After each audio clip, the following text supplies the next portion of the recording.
What's up, guys? Uncorrupt here. We're going to be taking a look at Curse Warlock, which turns out it might actually be a pretty good deck. We were all just playing the wrong Curse. So this list actually comes to me by way of Monsanto. I found it on Twitter, as you can see here.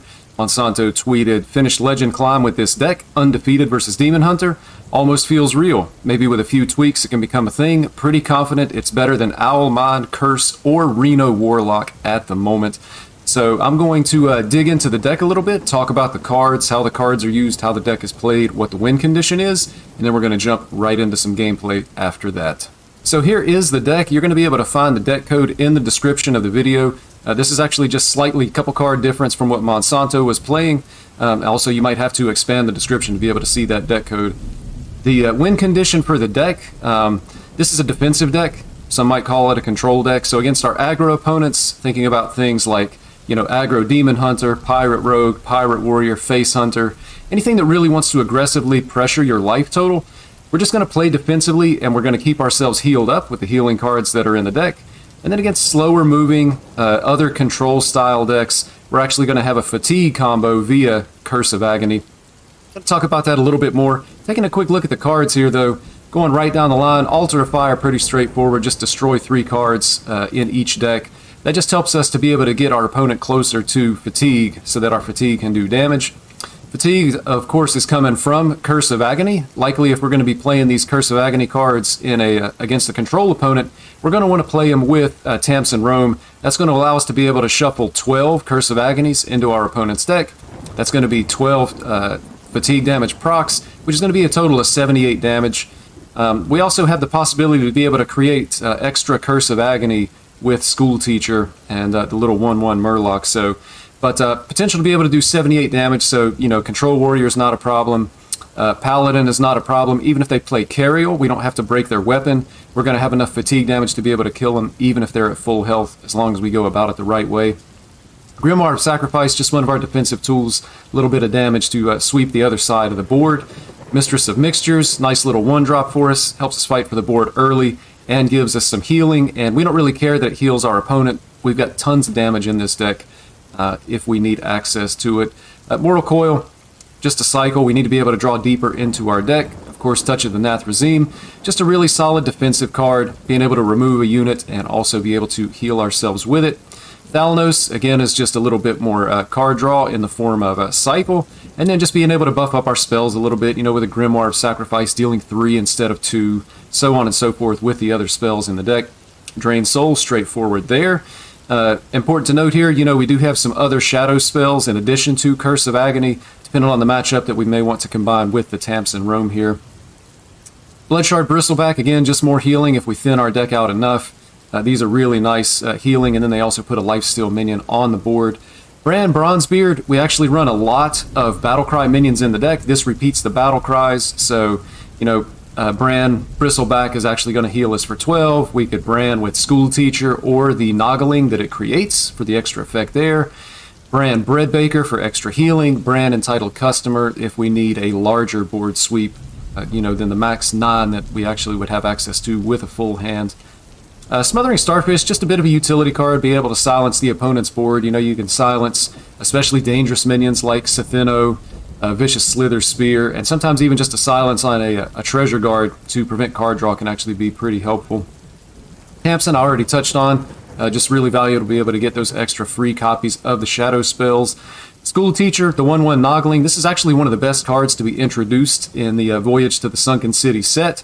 Lots of utility. We get to discover a spell that costs 3 or less, and then of course we could repeat either the discover or the spell with Bran as needed. Breadbaker, just extra healing for the deck. Dreadlich Tamsin, still one of the best hero cards to be introduced into the game. It allows us to prevent from taking damage as we draw cards with our hero power. It's a 3 damage AoE to our opponent's side of the board. And, the extra armor doesn't hurt. And then being able to draw the 3/3s, sometimes you can actually, out-tempo some of your opponents depending on how quickly they're able to develop a board after you play this card.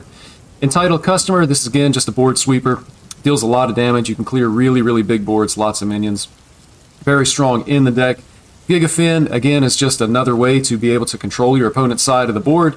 And keep in mind that you could play Gigafin, and then you can actually Grimoire of Sacrifice on the taunt minion, just to make sure that they can't somehow kill your Gigafin. 7-4, 4 health, not really all that hard for a lot of classes to be able to do, so we can kill it ourselves with Sacrifice, just to make sure that they can't get their board back. And then Goldshire Knoll, really good in any deck that's going to actually be having a decent hand size. We're going to play these cheap. We're hopefully going to be able to play them early to keep, again, our opponent's side of the board under control. So that's the cards that's in the deck. That's kind of the general way that you're going to be using them. And now we're going to jump into some gameplay, and I'm going to be explaining why I'm doing what I'm doing. Thank you for watching. If you're finding this enjoyable, please consider liking the video. Also consider subscribing to the channel. You're going to find other content exactly like this. Right off the bat, it looks like we've hit a priest here. I'm going to assume this is Boar Priest. I haven't seen Shellfish Priest or any other kind of priest recently. So against Priest, I think it's really all about Altar of Fire. If we can manage to burn a boar, they're just not going to be able to win. And then there's a couple of other key cards in the deck that if we can just burn them with an Altar of Fire, they're not going to be able to win. So we'll see what we can do here. Looks like they kept this card. It could actually be some type of quest. If it's Quest Priest, then we're going to be changing our strategy just a little bit. And right off the bat, we just pass turn. Not really anything to do here.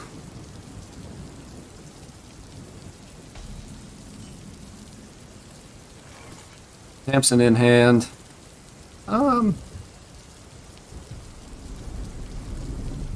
Just going to tap. It's a little bit awkward when you have Tamsin in hand to start filling up your hand, because you come to a point where you have so many cards that you actually just can't play the Tamsin because you'll overdraw. It's the switcheroo, so that really makes me think that this is going to be Boar Priest, so I likely just want to go ahead and play Altar of Fire and try to burn something really good here. It's also fairly likely that they were able to draw a boar.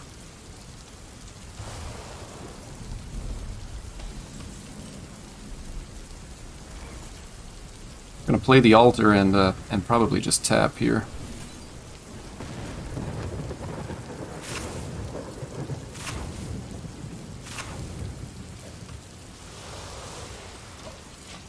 Alright, so we did not hit a boar. Bad news for us. Call of the Grave is interesting, though. So we're actually playing against Silence Priest. That's pretty interesting. Once he plays Bless on this, it's going to get to a point that we actually can't kill it.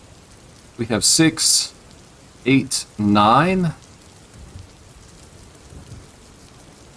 We have 9 total. I think we want to do as much damage to this as we possibly can, just so that the Bless doesn't get it too awful big here.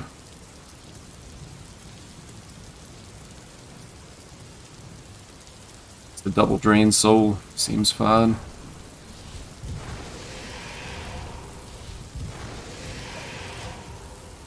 So now if he blesses it, it's a more manageable minion. Might even have to actually look at clearing this with an entitled customer. We'll see what our opponent's able to do with it.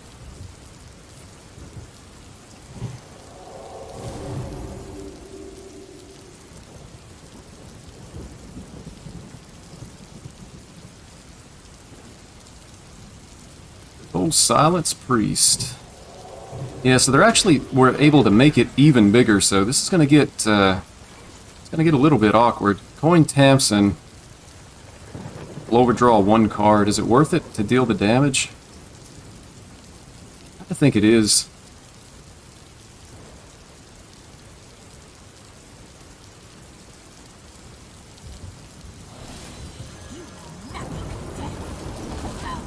We're going to overdraw 1 card here. Really not that big a deal. We just need to not die to this 1 minion.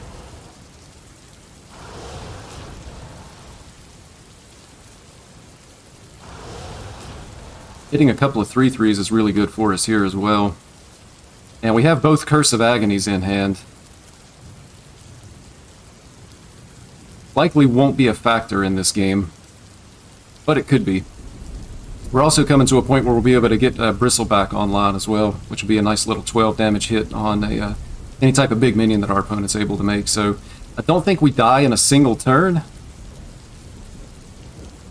Customer will be able to hit for 9, so we can double trade and then customer for 9. We really just don't want to die to this one really big minion here that our opponent's trying to build up.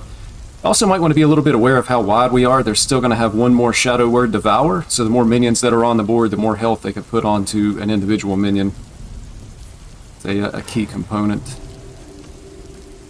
They're going to heal. Are we going to see a Bless this turn is the question.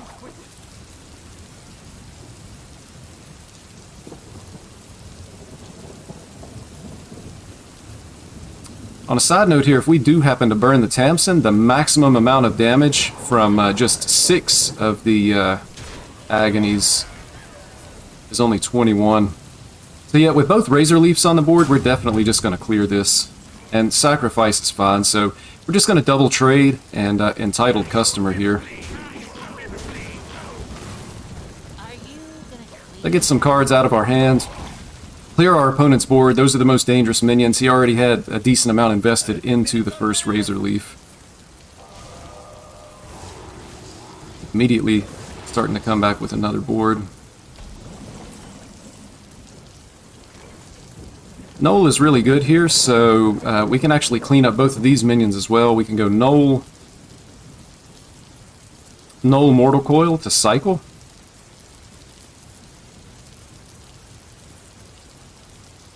And then we can actually just tap and Bristleback to kill the second one.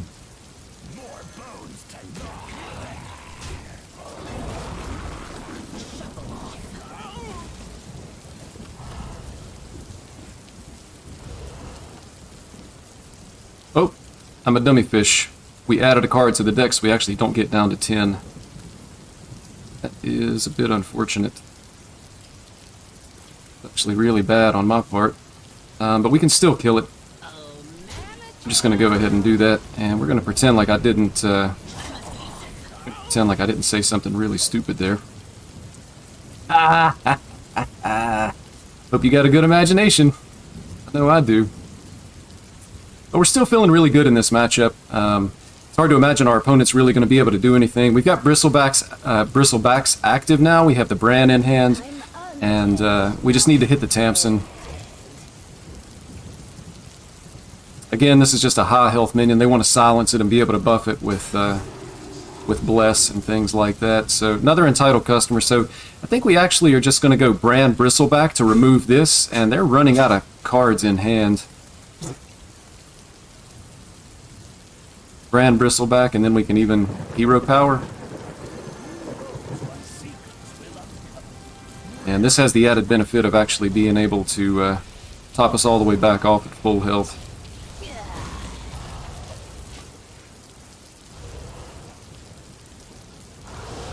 Demon here, that's good for us. Yep, and our opponent concedes. So this matchup was a little bit interesting. I haven't played against Silence Priest in quite a while, but you can kind of see this is a line where we wanted to play defensively. We knew our opponent's win condition was going to be to develop a big minion and then buff its health and then be able to bless it so that they could just kill us with one really big minion.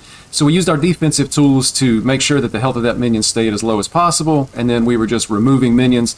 Our opponent became frustrated and quit, which is one of the win conditions for the deck.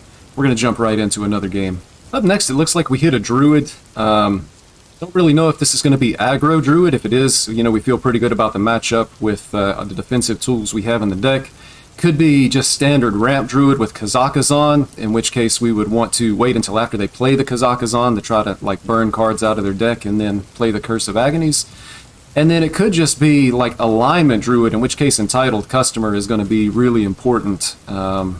We need a big hand size and Entitled Customer to be able to clear out their big like Anaconda board. So I think I'm actually going to keep Mistress and Entitled Customer here. Try to hedge my bets a little bit in both directions, just because I'm not totally sure what I'm playing against, but this should be fine no matter what. And we're just going to get the Mistress on the board just in case it is aggro here. Druid's actually been seeing a lot less play as Demon Hunter became more and more popular.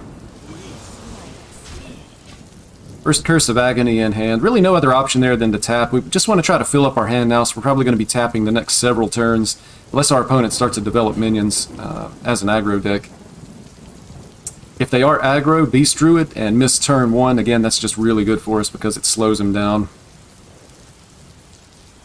We'll be able to have a Knoll online in just a couple of turns if we need it. But it looks like this is going to be some type of a ramp druid. He's just trying to find the good cards. Through a fire, now is not the time, so we're going to tap again. Second entitled customer. At some point as our hand gets full, we might just have to start throwing stuff out of our hand just to be able to get rid of it.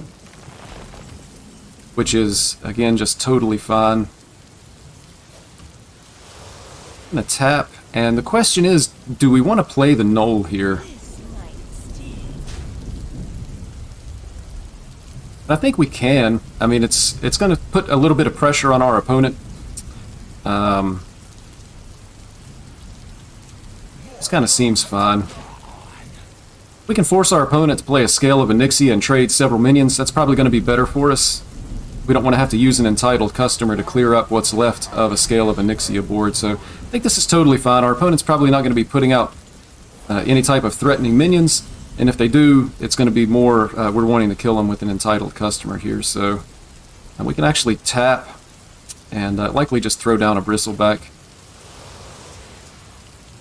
And so this is one of those games that's going to be awkward. We've got the Tamsin in hand, but we're not going to be able to... we're not going to be able to actually play the Tamsin because it's going to cause us to overdraw. We still need to hit second Curse. Would like to have second Altar, and then of course like to have Tamsin as well. So we'll see what happens here. If it is alignment druid, our opponent is likely looking for alignment. And there it is. They actually had it in hand. And then there's a Sea Giant, so we can remove this Sea Giant really easily. We're not going to be tapping for sure. We are going to have to play something, though. So what's going to be our best option? Drain Soul. We can actually just trade the 5/4 and Drain Soul on the Naga. And then just push this other damage face. Seems like that will do just fine for us here. We actually had the option to not trade at all. If we don't trade, we likely still need to use a Drain Soul. Our opponent's going to make the trade for us. This just allows us to push an extra 5 face. Also possible that our opponent could Earthen Scales on this 8/8 to get a little bit of healing. Their health total really doesn't matter all that much. We're kind of just waiting for the Kazakhstan at this point. Just going to shove the damage face, I think. Then we'll Drain Soul here. The Earthen Scales, he would be able to make this trade and still have a 1 health minion on the board, but we could potentially hit Mortal Coil. Being able to cycle would be pretty good for us here. There's a Scale.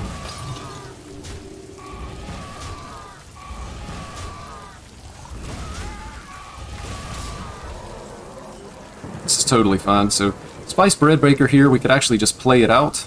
I think we want to try to get more cards out of our hand to be able to get the Tamsin down, though.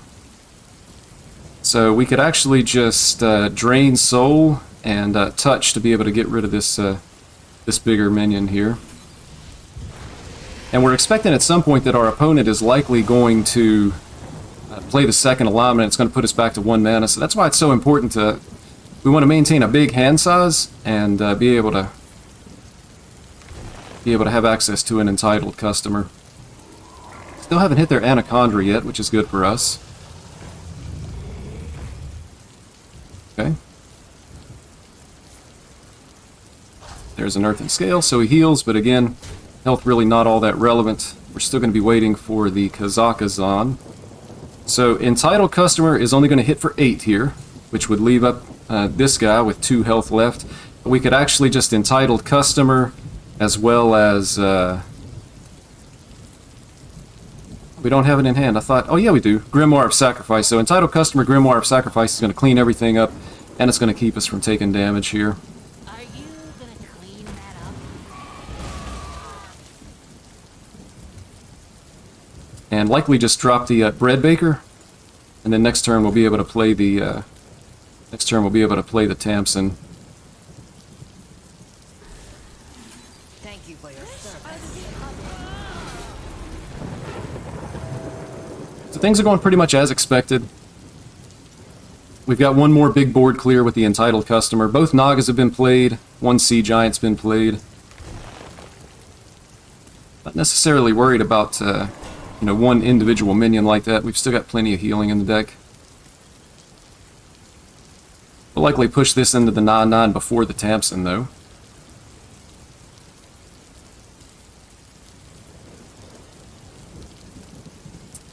Still need to find our minion Tamsin. We need to hit the other altar and the other Curse of Agony.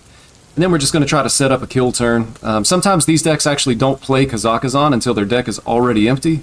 So if we can burn whatever's left of their deck and then shuffle all the fatigues, then we're going to go on and do that for a nice little OTK. So it's kind of what we're looking for. You know, pretty much again, we're just staying safe. And that's a little bit threatening. For sure.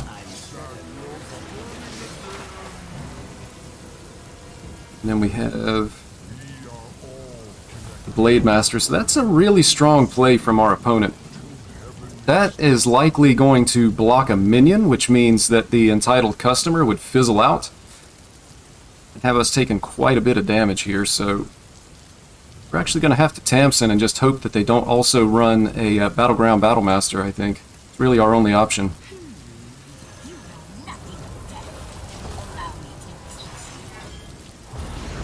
If they're unable to kill us here, we should be more than fine. We'll be able to throw out possibly like a Starfish.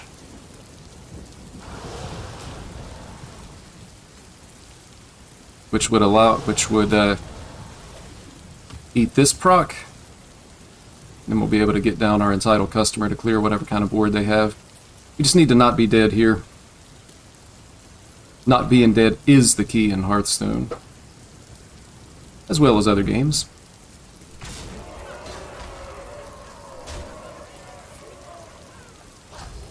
Alright, so that's 18 damage.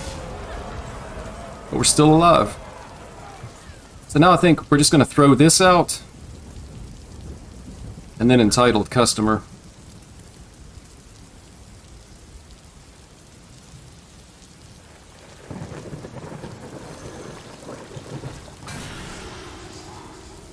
So it was actually for a spell. Now does this change our play? I think this actually changes our play. Touch, coil, boom boom.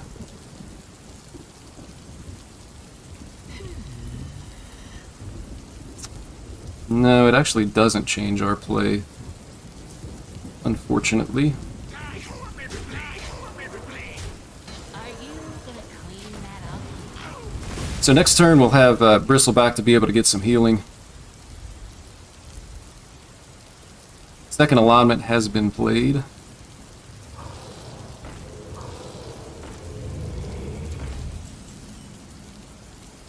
Second Agony, unfortunately we still don't have a setup for lethal here, so I think we can just we can go Gigafin and then we can heal off of this and Mortal Coil, be able to remove the 4/7.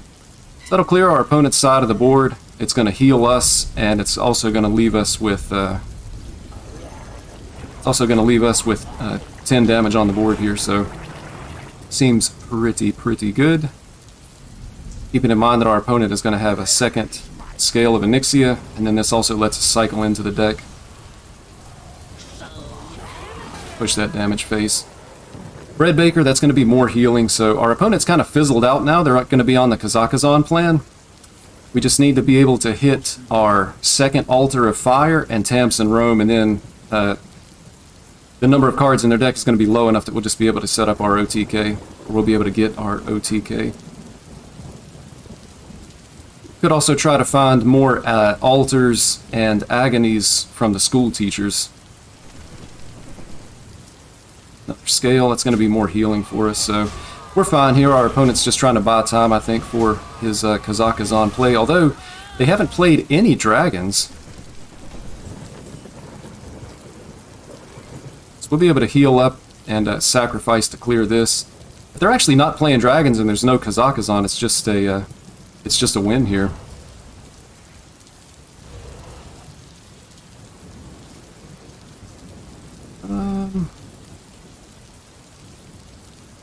Play this and draw. I'm going to draw as much as I can just to be able to get to the end of this game. Thank you for your service. There's our Altar of Fire. Our opponent's at 26. The max damage we have without Tamsin is only going to be 21. But the natural fatigue draw will actually kill him. We're just going to go in here and finish this game, whether we draw Tamsin or not.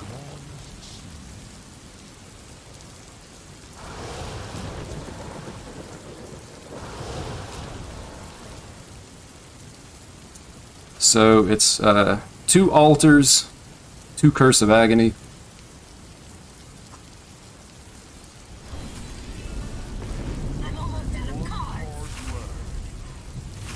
Anacondra was one of his bottom cards.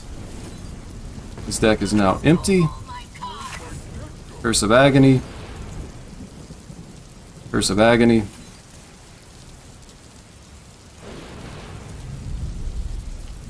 And this is an order lull. Should have played this first, but the game is over. Our opponent just dies to fatigue damage here.